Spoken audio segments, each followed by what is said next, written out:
Hi hello നമസ്കാരം വണക്കം. പരാശക്തി ശിവകാർത്തികേയൻ്റെ ഏറ്റവും പുതിയ പടമാണ് Parasakthi from the director of Soorarai Pottru. Sudha കൊങ്കരയുടെ പടമാണ്. അപ്പോൾ സുധാ കൊങ്കരയുടെ പരിപാടി അറിയാലോ, ഈ ഡ്രാമ, ആക്ഷൻ, പീരിയഡ്, ത്രില്ലർ മൂഡിലുള്ള സിനിമകളൊക്കെ പുള്ളിക്കാർത്തി ചെയ്തിട്ടുള്ളതാണ്. മാഡി ആയിട്ടുള്ള പടം നന്നായിട്ട് ചെയ്തിട്ടുണ്ട്. അപ്പോൾ സൂരറൈ പോട്ടു സൂര്യയുടെ പടം. ഈ പടം സൂര്യയ്ക്ക് വന്നതാണ്. സൂര്യ പൊട്ടനാ, സൂര്യ തനി പൊട്ടനാ. കാരണം ഇത്തരത്തിലുള്ള ക്യാരക്ടറൊക്കെ സൂര്യ ചെയ്ത് കഴിഞ്ഞാൽ വേറെ ലെവലായിരുന്നു. കാരണം നല്ല മിസ്കാസ്റ്റിംഗ് ആണ് ഇതിൽ ശിവകാർത്തികൻ. ഞാൻ പറയാം, ഇതിൽ നമ്മുടെ ജയൻ രവി ഒരു ക്യാരക്ടർ, ജയൻ രവി നന്നായി സൂപ്പറായി ചെയ്തിട്ടുണ്ട് കേട്ടോ. ജയൻ രവിയുടെ ക്യാരക്ടർ ചെയ്യാൻ പ്ലാൻ ചെയ്തിരുന്നത് ദുൽഖർ സൽമാൻ എന്ന് കേട്ടു. പക്ഷെ ദുൽഖറിന് വേറെ ഒരുപാട് പണിയുണ്ട്. പക്ഷേ ഇതിൽ വൃത്തിക്ക് ജയൻ രവി ചെയ്തിട്ടുണ്ട്. ഞങ്ങൾ 90 കിഡ്സ് അല്ല, 90s അല്ലെങ്കിൽ 80s ഭയങ്കരമായിട്ട് നമ്മൾ ജയൻ രവി എന്ന് വിളിക്കുക. ഇപ്പം അദ്ദേഹം പേര് മാറ്റി രവി മോഹൻ എന്നൊക്കെ ആക്കി. അദ്ദേഹം ഈ സിനിമയിൽ അടിപൊളി ചെയ്തിട്ടുണ്ട്. ഒരു ആറ്റിറ്റ്യൂഡ് ഓവറൊക്കെ പിടിച്ച് ചെയ്തിട്ടുണ്ട്. ശ്രീലാല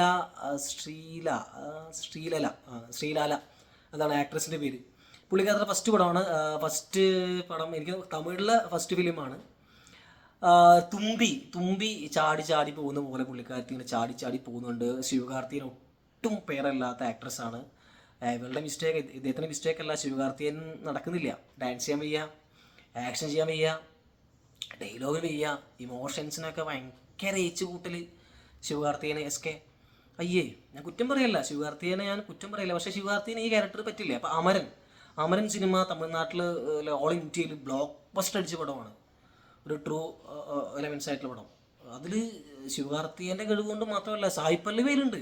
സായി പല്ലവിയായിട്ടുള്ള കെമിസ്ട്രി ഗംഭീരമായിട്ട് വർക്കൗട്ട് ആയില്ലേ സിനിമയിൽ. സായി പല്ലവിയാണ് ആ സിനിമയുടെ ഹൈലൈറ്റ് എന്ന് പറയുന്നില്ല. ശിവകാർത്തികൻ ഒരുപാട് അതിൽ വലിയൊരു മിറാക്കിളൊന്നും ചെയ്തിട്ടില്ല. അപ്പോൾ ശിവകാർത്തികൻ്റെ വയ്യായ്മ മാത്രമാണ് ഈ സിനിമയിൽ നെഗറ്റീവ് എനിക്ക് പറയാനുള്ളത്. പേഴ്സണലി പറയാനുള്ളത്, എഡിറ്ററായിട്ടുള്ളത് സതീഷ് സൂര്യ നന്നായിട്ട് ഈ സിനിമ എഡിറ്റ് ചെയ്തിട്ടുണ്ട്. പിന്നെ രവിചന്ദ്രൻ്റെ DOP വർക്ക് സൂപ്പറായിരുന്നു. പ്രത്യേകിച്ച് ഈ ആർട്ട് വർക്ക് ചെയ്യുന്ന സമയങ്ങളിലൊക്കെ അത് ക്രാഫ്റ്റ് ചെയ്യുന്ന രീതികളൊക്കെ സൂപ്പറാണ്. പ്രത്യേകിച്ച് വരുന്ന ഓരോ ഷോട്ടുകൾ, ഈ വാർ സീനുകൾ, ട്രെയിൻ ഫൈറ്റ് തമിഴ് സിനിമയത്തൊരു ഹൈലൈറ്റാണ്. ഇതിൽ കുറച്ച് ആർട്ടിഫിഷ്യൽ ആണെങ്കിൽ പോലും നന്നായിട്ട് തന്നെ ചെയ്തിട്ടുണ്ട്. അപ്പോൾ അങ്ങനെയുള്ള പരിപാടി. പിന്നെ മ്യൂസിക് GVP ഒരു നോർമൽ ഓഡിയൻസിന് പറ്റുന്ന രീതിയിൽ തന്നെ മ്യൂസിക് ചെയ്തിട്ടുണ്ട്. പക്ഷേ ഒരുപാട് ഗംഭീരമായിട്ടുള്ള സ്കോറൊന്നുമല്ല. Okay, it's fine. നോർമൽ ഓഡിയൻസിന് പറ്റുന്ന ഒരുപാട് സോങ്ങുകൾ കുറേ ഉണ്ട്, പക്ഷേ എങ്കിലും ആസ്വദിക്കാൻ പറ്റുന്ന സോങ് തന്നെയാണ്. ഫസ്റ്റ് ഹാഫ് വരെ ഈ സിനിമ ഭയങ്കരമായിട്ട് നമുക്ക് ഒരു വെറുപ്പിക്കൽ, പ്രത്യേകിച്ച് ഇവർ തമ്മിലുള്ള ശിവകാർത്തികനും ആക്ട്രസും തമ്മിലുള്ള കമ്മ്യൂണിക്കേഷനൊക്കെ കുറച്ചുകൂടി നമുക്കൊരു ഒരു ഒരു ഓക്കെ അല്ല. ഈ സീൻ എങ്ങനെ കഴിഞ്ഞ് കിട്ടിയാൽ മതിയെന്നോ അല്ലെങ്കിൽ അതെങ്ങനെ മാറണം നടക്കുന്നത് തോന്നും. പേഴ്സണലി അങ്ങനത്തെ ഒരു പരിപാടിയാണ് പിടിച്ചിട്ടുള്ളത്. അടുത്ത് എന്താ നമ്മൾ തന്നെ ആലോചിക്കുമോ, ഇതൊന്ന് കഴിഞ്ഞ് കിട്ടിയാൽ മതി, സിനിമയിലേക്ക് നമുക്കൊന്ന് കണക്റ്റ് ആവാൻ വേണ്ടിയിട്ടൊക്കെ നമുക്ക് അങ്ങനെ തോന്നുന്ന ഒരു സീനുകളാണ്. പിന്നെ അഥർവ നല്ല ആക്ട്രസ്, ബാലയുടെ സിനിമയൊക്കെ അദ്ദേഹം അഭിനയിച്ച അവാർഡ് വിന്നർ ആയിട്ടുള്ള ആക്ടറാണ്. അഥർവ ശിവകാർത്തികൻ അനിയനായിട്ടാണ്. അദ്ദേഹം നന്നായിട്ട് ചെയ്തിട്ടുണ്ട്, ഈ പരിപാടി പിടിച്ചിട്ടുണ്ട്. അങ്ങനെ ഒരു ജോണറാണ്. പ്രത്യേകിച്ച് ഈ 60കളുടെ കാലഘട്ടം. ഈ സിനിമ എന്ന് പറയുന്നത് 1918 മുതൽ നമ്മുടെ സ്വാതന്ത്ര്യാനന്തര ലബ്ധി വരെ, അതായത് നമ്മുടെ റിപ്പബ്ലിക് ഡേ വരെയുള്ള ഒരു കാലഘട്ടമാണ് കാണിക്കുന്നത്. അപ്പോൾ ഇതിൽ നെഹ്റുജി വരുന്നുണ്ട്, ചച്ചാജി അദ്ദേഹം വരുന്നുണ്ട്, മഹാത്മാഗാന്ധിജിയുടെ ഫോട്ടോ ഒരുപാട് ഫ്രെയിമുകളിൽ പലപ്പോഴും പല സീനുകളിൽ കാണിക്കുന്നുണ്ട്.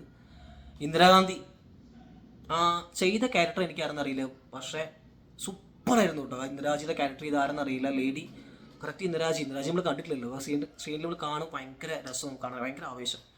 അയ്യോ, ഭയങ്കര രസമായിരുന്നു കേട്ടോ ആ സീൻ കാണാനായിട്ട്. പ്രത്യേകിച്ച് ഒരുപാട് സീനിലുണ്ട്. ഞാൻ വിചാരിച്ചു അത് ആ സീനിൽ, പക്ഷേ ഒരുപാട് സീൻ, ക്ലൈമാക്സ് വരെ ഇന്ദിരാഗാന്ധിയുടെ ആ ക്യാരക്ടർ ചെയ്തിട്ടുള്ള ഒരു ഇന്ദിരാജി ക്ലൈമാക്സ് വരെ നൈസായിട്ട് തന്നെ ഫീൽ ചെയ്തു നമുക്ക്. പ്രത്യേകിച്ച് ആ ഡയലോഗ്സൊക്കെ തമിഴാണ് പറയുന്നത്. ഒരു ഇംഗ്ലീഷ് പറഞ്ഞാൽ തന്നെ നമ്മളത് തമിഴായിട്ടല്ല നമ്മൾ ആസ്വദിക്കുക. അപ്പോൾ സൗത്ത് ഇന്ത്യയിൽ നമ്മളിതിൽ ഈ ആന്ധ്ര, ബംഗ്ല, മറാത്തി, തെലുഗു, കന്നഡ, തമിഴ്, മലയാളം, അപ്പോൾ ഇങ്ങനെയുള്ള സൗത്ത് ഇന്ത്യൻ വാറാണ് ഈ 60കളിൽ നടന്നിട്ടുള്ളൊരു ഒരു പരിപാടി ഉണ്ടായിട്ടുള്ളതാണ്. പഠിച്ചവരൊക്കെ അറിയാം. പക്ഷേ ഇതിനെ കുറച്ചുകൂടി ഒരു മസാല ചേർത്തുകൊണ്ടാണ് ഈ സിനിമ പറയുന്നത്. ഈ സ്വാതന്ത്ര്യലബ്ധിക്ക് ശേഷം ശിവകാർത്തികൻ ദില്ലിയിലേക്ക് പോവാണ്. അദ്ദേഹം തീവണ്ടിയിൽ മറ്റേ തീവണ്ടിയുടെ പുകവണ്ടി ഉണ്ടല്ലോ പണ്ടത്തെ. ഇപ്പോൾ ഇലക്ട്രിക് ട്രെയിൻ അല്ലല്ലോ, പണ്ടൊന്നും ഈ കൽക്കരി ഒക്കെ ഇട്ട് കുത്തി നിറച്ചിട്ടുള്ള പരിപാടിയാണല്ലോ. അപ്പോൾ അങ്ങനെ അവിടെ ഒരു കൽക്കരിയൊക്കെ നിറയ്ക്കുന്ന ഒരാൾ, എന്താ പറയുക, അസിസ്റ്റൻ്റ്, അപ്രൻറ്റീസ്, അങ്ങനെയുള്ള ആൾ ജോലി കിട്ടിയിട്ട് ഡൽഹിയിലേക്ക് പോവാണ്. അപ്പോൾ ഒരു ഓപ്ഷൻ എന്ന് പറയുന്നത് ഹിന്ദി പഠിച്ചാൽ ജോലി കിട്ടും. അപ്പോൾ ഹിന്ദി പഠിക്കണം. ഇപ്പോൾ ഹിന്ദി പഠിക്കാൻ വേണ്ടിയിട്ട് നമ്മുടെ ആക്ട്രസ് ശ്രീലീല അദ്ദേഹത്തിൻ്റെ സിനിമയുടെ പേര് രത്നലീലെ, അതെന്താ വിളിക്കും, ഇപ്പോൾ രത്നം എന്ന് പറയാം. ഇപ്പോൾ രത്നത്തിൻ്റെ അടുത്ത് ഇദ്ദേഹം ഹിന്ദി പഠിക്കാൻ പോകുന്നുണ്ട്, കുറച്ച് ഹിന്ദിയൊക്കെ പഠിക്കും, കുറച്ച് പഠിക്കും. അപ്പോൾ അങ്ങനെ ഇദ്ദേഹം ദില്ലിയിലേക്ക് പോകുന്നതും അവിടെ ഇദ്ദേഹം ഇന്റർവ്യൂവിന് റിജക്റ്റ് ആവുന്നു. അവിടെ ഹിന്ദി ഫ്ലുവൻ്റ് അല്ലാത്തൊരു ജോലിക്ക് എടുക്കില്ല. അതാണ് ബുദ്ധിമുട്ടായിട്ടുള്ളത്. അപ്പോൾ അവിടുന്ന് ഇദ്ദേഹത്തിന് എന്താ പറയുക, തമിഴിൻ്റെ ആ ഒരു ആവേശം കയറുന്നു, ഹിന്ദിക്ക് അഗെയിൻസ്റ്റ് ആവുന്നു, അഥർവ ഇദ്ദേഹത്തിന് അനിയൻ്റെ ഒപ്പം കൂടുന്നു. അതിന് മുമ്പേ ഇദ്ദേഹം വേറെ കുറച്ച് പരിപാടി ചെയ്തിട്ടുണ്ട്, അത് ഇൻട്രോയിൽ കാണിക്കുന്നുണ്ട്. അപ്പോൾ അങ്ങനെ ഒരു പടം. അപ്പോൾ ബേസിൽ ജോസഫ് മലയാളത്തിൽ നിന്ന് വന്നിട്ട് അവിടെ ചെറിയൊരു ക്യാരക്ടർ ചെയ്തിട്ടുണ്ട്. പക്ഷേ ആ ക്യാരക്ടർ അടിപൊളിയായിരുന്നു കേട്ടോ. കുറച്ചേ ഉള്ളൂ, 1 മിനിറ്റ് 2 മിനിറ്റ് ഉള്ളൂ, ക്ലൈമാക്സിലാണ് വരുന്നത്. അത് നന്നായി ചെയ്തിട്ടുണ്ട്. അത് ഭയങ്കര രസമായിരുന്നു. ആ ഒരു സീൻ സൂപ്പറായിരുന്നു. ബേസിലിൻ്റെ പരിപാടി ഒരു മേജറായിട്ടാണ്, പക്ഷേ അടിപൊളിയായിരുന്നു ആ സീൻ സൂപ്പറാണ്. ആ കാണുമ്പോൾ ഭയങ്കര രസമാണ്.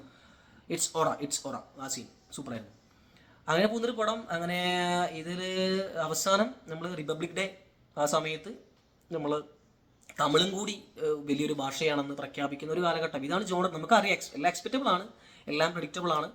ഈ പരിപാടിയെല്ലാം അടിപൊളിയായിട്ട് തന്നെ മേക്ക് ചെയ്തെടുത്തിട്ടുണ്ട്. അതാണ് ഇതിൻ്റെ പ്ലസ് എന്ന് പറയുന്നത്. സുധയുടെ മേക്കിംഗ് എളുപ്പമല്ല, ആ മേക്കിംഗ് കപ്പാസിറ്റി ഉണ്ട്. പ്രത്യേകിച്ച് ഈ ഒരു ജോണർ കിട്ടിക്കഴിഞ്ഞാൽ സുധ പൊളിച്ചെടുക്കും. കാരണം അദ്ദേഹം ഇതുപോലെയുള്ള നമ്മുടെ ഒരുപാട് സീനിയർ ആയിട്ടുള്ള ഡയറക്ടേഴ്സിൻ്റെ ഒപ്പമൊക്കെ വർക്ക് ചെയ്തിട്ടുള്ളതാണ്. പ്രത്യേകിച്ച് മണിരത്നം സാറിൻ്റെ ഒപ്പം വർക്ക് ചെയ്തിട്ട് എത്രയോ വർഷം വർക്ക് ചെയ്ത എക്സ്പീരിയൻസ് ആയിട്ടുള്ളൊരു ഡയറക്ടറാണ്. അപ്പോൾ ആ ഒരു പരിപാടി സുധയ്ക്ക് അറിയാം. അപ്പോൾ ഇനിയും വെയിറ്റിംഗ് ആണ്. സുധയുടെ പരിപാടി എനിക്ക് ഡയറക്ഷൻ അടിപൊളിയാണ്. ശിവകാർത്തിനെ ആ വെയ്യായി മാത്രം എനിക്ക് ഫീൽ ചെയ്തു. പിന്നെ ആക്ടേഴ്സിൻ്റെ കുറച്ച് വലിപ്പിക്കലും ബാക്കി എല്ലാവരും തന്നെ ഈ സിനിമയിൽ ഓക്കെ ആയിട്ട് ചെയ്തിട്ടുണ്ട്. പിന്നെ ഈ പടം കുറച്ചുണ്ട്. ഈ പടം പെട്ടെന്നൊക്കെ കഴിക്കത് എനിക്ക് തോന്നുന്നു 163 മിനിറ്റ് സിനിമയുണ്ട്. അതായത് 3 മണിക്കൂറിനടുത്ത് ഈ സിനിമയുണ്ട്. അപ്പോൾ അതൊന്ന് ഒഴിവാക്കിയിരുന്നെങ്കിൽ ഈ പടം ഒന്നുകൂടി മെച്ചപ്പെട്ടേനെ. എങ്കിലും മോശം പടമല്ല, പടം ജസ്റ്റ് കാണാം, വാച്ചബിൾ മൂവിയാണ്, പൊട്ട പടമൊന്നുമല്ല. അപ്പോൾ താല്പര്യം ഉണ്ടെങ്കിൽ ഈ ജോണർ പിടിക്കണം. ഈ ജോണർ പിടിച്ച് നിങ്ങൾക്ക് ഈ തിയേറ്ററിൽ നിന്ന് ആസ്വദിക്കാൻ പറ്റുന്നുണ്ടെങ്കിൽ ഒരു പീരിയഡ് ആക്ഷൻ ഡ്രാമ ത്രില്ലർ എന്നുള്ള മൂഡിൽ ഈ സിനിമ കാണാം, ആസ്വദിക്കാം. അപ്പോൾ ഓക്കെ, താങ്ക് യു.